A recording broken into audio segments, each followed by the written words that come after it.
पिछले 7-8 दिनों से इस आपत्ति का मुकाबला हम सब लोग सब प्रकार के प्रयासों से कर रहे हैं।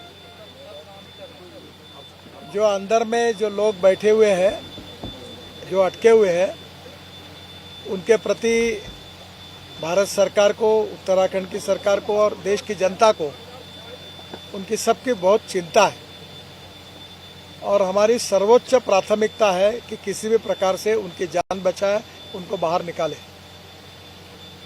आज करीब 2 घंटे मैंने हम लोग सभी कंसर्निंग ऑफिसर जो यहाँ काम कर रहे हैं उनके साथ सभी प्रयासों के बारे में टेक्निकल चर्चा हुई। मैं विशेष रूप से जो टेरिन है हिमालय का, इसमें एक प्रकार का स्टार्टा नहीं है। जियोलॉजी में अलग अलग रॉक के लिए अलग अलग प्रकार का हार्डनेस होता है, जैसे talc, gypsum, calcite, apatite, orthoclase, quartz, corundum, diamond. तो डायमंड सबसे हार्डेस्ट मटेरियल है। यहाँ क्या है कि बीच में सॉफ्ट है, एकदम हार्ड है। तो स्वाभाविक रूप से दिक्कतें बहुत आ रही है और हमने अभी इसके लिए करीब 6 विकल्प लोगों ने दिए। 6 विकल्पों पर काम कर रहे हैं। भारत सरकार की अलग अलग एजेंसीज है जिनको जिम्मेदारी दी गई है। पीएमओ से भी विशेष रूप से यहाँ ध्यान दिया जा रहा है। उत्तराखंड के सरकार, उनके मुख्य सचिव और उनकी पूरा सहयोग है और NHIDCL ये भी इसमें विशेष रूप से हमारे महमूद करके एडिशनल सेक्रेटरी जो मैनेजिंग डायरेक्टर है वो भी काम कर रहे हैं। यहाँ आसपास हिमालय में जहाँ प्राइवेट सेक्टर में चोजिला टनल का काम चल रहा है, बाकी टनल का काम चल रहा है, उन प्राइवेट सेक्टर में भी टनल के काम करने वाले एक्सपर्ट जो थे उनको भी यहाँ बुलाया। जो BRO के थे उनको भी बुलाया है। इसमें सबसे पहली बात यह है कि जो लोग अटके हुए हैं अंदर में, उनको हम मेडिसिन और विशेष रूप से जो फूड है वो उनके पास पहुंचा पाए और उनसे कम्युनिकेशन प्रस्तावित करें। पहले एक लाइन थी, अब स्पेयर में और दूसरी एक लाइन हमने करके रखी है और इसलिए स्वाभाविक रूप से उनको आने वाले समय में फूड पहुंचाने में, मेडिसिन पहुंचाने में कोई दिक्कत नहीं आएगी। ऑक्सीजन की लाइन भी है और हम इस प्रकार से पूरा पहली बात ये कर रहे हैं कि उनकी रक्षा कैसे करें, उनकी जो आवश्यकता है वो उनको कैसे मिले। पूरे ऑपरेशन में सबसे बड़ी प्राथमिकता है कि उनकी जान बचाए। यहाँ जो अनेक प्रयास चल रहे हैं, ऊपर से वर्टिकल, हॉरिजॉन्टल, अनेक प्रकार के ड्रिलिंग मशीन, टेक्नोलॉजी, अलग प्रकार के अनेक प्रकार पे काम हो रहा है, जिसका मैंने और मुख्यमंत्री जी ने पूरी तरह से उनका प्रेजेंटेशन और उसका पूरा अभी तक का रिपोर्ट लिया है। राज्य सरकार ने और भारत सरकार ने जहाँ जरूरत होगी वहाँ एयरलिफ्ट करके रोड बनाना है, वहाँ रोड बनाना BRO बना रही है इमरजेंसी मशीन ले जाने के लिए।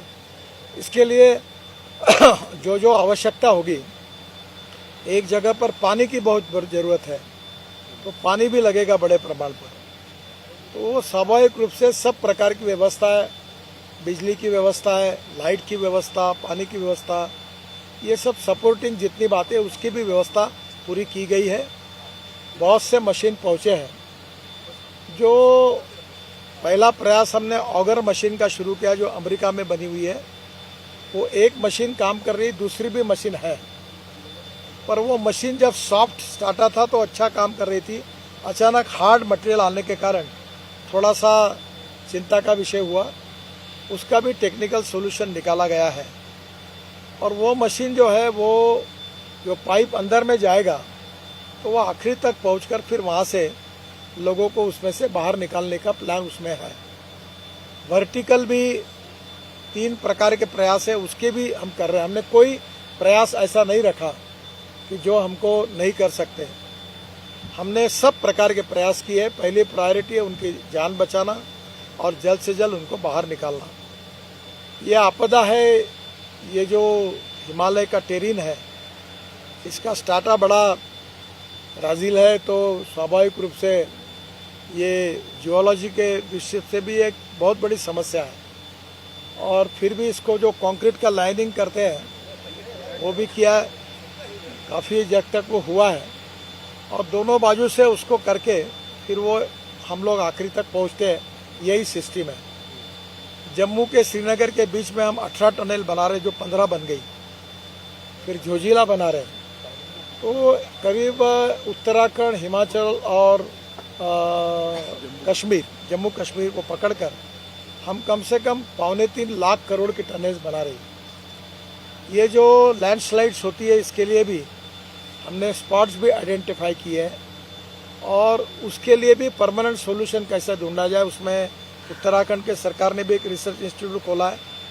हमने स्विट्जरलैंड के काफ़ी कंपनियों के साथ चर्चाएं की हैं और इसके लिए भी परमानेंट व्यवस्था हमारे मिनिस्ट्री में करके इसको प्रोटेक्ट करने के बारे में हम काम करेंगे। मुझे लगता है कि आप भी पूछेंगे कि ये कब होगा, तो स्वाभाविक रूप से मैं इतना ही बता सकता हूँ कि ये जो ऑगर मशीन है, ये अगर ठीक से चल गई तो हम 2-2.5 दिन में वहाँ तक पहुँच सकते हैं और वो भी प्रयास सबसे नज़दीक होने वाला है। पर इसके अलावा अलग अलग प्रयास चाहे कितने भी दिन के हो, अगर उसके लिए भी हमने वर्टिकल भी अनेक प्रकार से जगह देकर वहाँ भी अंदर जाने की कोशिश कर रहे हैं। हिमालय की जियोलॉजी ऐसी है कि ना ये हार्ड पत्थर है। मैं महाराष्ट्र से हूँ, तो हमारे यहाँ पहाड़ मतलब होता है पत्थर, पर्यायी नाम। तो दक्कन का जो डेक्कन है का पूरा बेसाल्ट है, वो पत्थर है, हार्ड होता है। मैंने मुंबई पुणे एक्सप्रेस हाईवे में करीब 5-6 टनल बनाई, तो अभी तक हमारे मन में यही परसेप्शन था कि पत्थर है।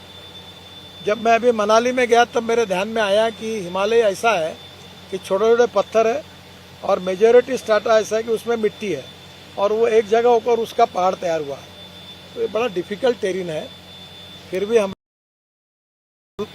आज मिला मुख्यमंत्री जी और मैं, उनको भी हमने हिम्मत दी है और हमें विश्वास है कि निश्चित रूप से हम सफल होंगे। प्रधानमंत्री जी के स्तर पर वो भी इसकी लगातार चिंता कर रहे हैं। हमारे दिल्ली में जो सेक्रेटरी है अनुराग जैन, उन्होंने स्पेशल इंस्पेक्शन करके रोज हमको 2-2 घंटे के बाद हम भी वहाँ रिव्यू कर रहे थे। बाद में उत्तराखंड की सरकार ने बहुत अच्छा सहयोग किया है, उनके सब डिपार्टमेंट यहाँ काम में लगे हैं। भारत सरकार के अनेक डिपार्टमेंट, रेलवे से लेकर ONGC तक, उनकी अलग अलग कारपोरेशन, उसके एक्सपर्ट लोगों की मदद ली है। जो प्राइवेट लोग प्रैक्टिकल लेवल पर काम करते हैं, उनकी भी हमने सलाह ली है। और इतना ही नहीं, तो ये ऑगर मशीन के बारे में अमेरिका में जो एक्सपर्ट है उनसे भी सलाह किया है, उनके भी टच में है। और जो भी हमको इसमें मदद हो सकती है, IIT के लोग होंगे, टेक्निकल लोग होंगे, एक्सपीरियंस लोग होंगे जिन्होंने टनल में काम किया, उनकी सबकी मदद लेकर जितने ऑप्शन है उसके ऊपर हम काम कर रहे हैं। किसी भी स्थिति में चाहे जो कुछ भी हो, पर इनकी जान बचाना ये हमारी प्राथमिकता है और इसके लिए war footing per day and night काम चल रहा है। और मैं इतना ही उम्मीद करता हूँ कि इसमें हमको निश्चित रूप से सफलता मिलेगी और उनकी जान हम बचाएंगे।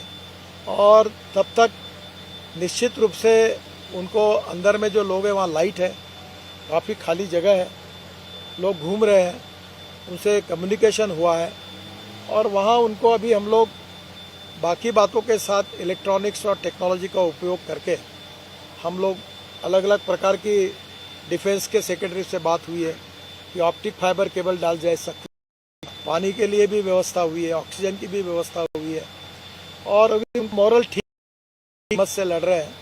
एक प्रकार से एक आपदा के साथ लड़ाई है, सब हम लोग मिलकर उसके ऊपर जीतेंगे, यही हमारी पॉजिटिविटी के साथ दृढ़ विश्वास है।